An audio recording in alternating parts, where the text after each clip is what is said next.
ಇಲ್ಲೊಬ್ರು ಗ್ರಾಮ ಪಂಚಾಯಿತಿ ಅಧ್ಯಕ್ಷೆ ಮೋದಿ ಪೋಸ್ಟರ್ ಅನ್ನ ಹಿಡಿಯೋದಕ್ಕೆ ಹಿಂದೇಟನ್ನ ಹಾಕಿದ್ದಾರೆ. ಮೋದಿ ಪೋಸ್ಟರ್ ಹಿಡಿಯಲು ಗ್ರಾಮ ಪಂಚಾಯಿತಿ ಅಧ್ಯಕ್ಷೆ ಹಿಂದೇಟು. ಮೋದಿ ಪೋಸ್ಟರ್ ಹಿಡಿಯಲ್ಲ ಅಂತ ಫರೀದಾ ಬೇಗಂ ಹಠ ಮಾಡಿದ್ದಾರೆ. ಕುದ್ರೆಮೋತಿ ಗ್ರಾಮದಲ್ಲಿ ನಿನ್ನೆ ನಡೆದ ಘಟನೆ ಬಯಲಾಗಿದೆ. ಕೊಪ್ಪಳ ಜಿಲ್ಲೆ ಕುಕನೂರು ತಾಲೂಕಿನ ಕುದ್ರೆಮೋತಿ ಗ್ರಾಮ ಇದು.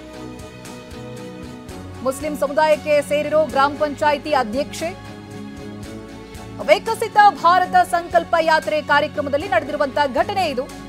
ಕೇಂದ್ರದ ಕಾರ್ಯಕ್ರಮವಾಗಿರೋ ವಿಕಸಿತ ಭಾರತ ಯಾತ್ರೆ ಕಾರ್ಯಕ್ರಮದ ಬಗ್ಗೆ ಎಲ್ಲಾ ಮಾಹಿತಿಯನ್ನ ನೀಡ್ತಾ ಇದ್ರು. ಎಡವಟ್ಟಾಗಿದೆ. ಪ್ರಧಾನಿ ಪೋಸ್ಟರ್ ಎಲ್ಲರೂ ಹಿಡಿದಿದ್ರು, ಆದ್ರೆ ಫರೀದಾ ಮೊಂಡಾಟವನ್ನ ಮಾಡಿದ್ದಾರೆ. ತಾನು ಪ್ರಧಾನಿ ಪೋಸ್ಟರ್ ಅನ್ನ ಹಿಡಿಯೋದಿಲ್ಲ ಅಂತ.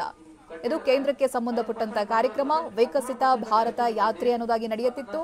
ಅದಕ್ಕೆ ಸಂಬಂಧಪಟ್ಟಂತ ಕಾರ್ಯಕ್ರಮ ಆಗ್ತಾ ಇತ್ತು.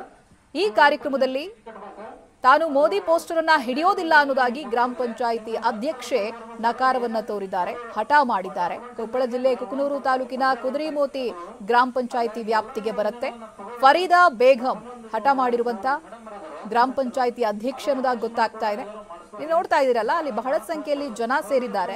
ಹಾಗೆ ಎಲ್ಲರೂ ಕೂಡ ಕೇಂದ್ರದ ಸಂಕಲ್ಪ ಆಗಿರುವಂತ ವಿಕಸಿತ ಭಾರತ ಸಂಕಲ್ಪ ಯಾತ್ರೆಗೆ ಸಂಬಂಧಪಟ್ಟಂತ ಮೋದಿ ಪೋಸ್ಟರ್ ಅನ್ನ ಕೈಯಲ್ಲಿ ಹಿಡಿದು ಕುಳಿತಿದ್ದಾರೆ. ಆದರೆ ಗ್ರಾಮ ಪಂಚಾಯಿತಿ ಅಧ್ಯಕ್ಷೆ ಫರೀದಾ ಬೇಗಂ ಮಾತ್ರ ಹಠ ಮಾಡಿರುವುದು ತಾನು ಆ ಪೋಸ್ಟರ್ ಅನ್ನ ಹಿಡಿದುಕೊಳ್ಳೋದಿಲ್ಲ ಅನ್ನೋದಾಗಿ. ಪ್ರಧಾನಿ ಮೋದಿಯವರಿರುವಂತ ಪೋಸ್ಟರ್ ಅದು.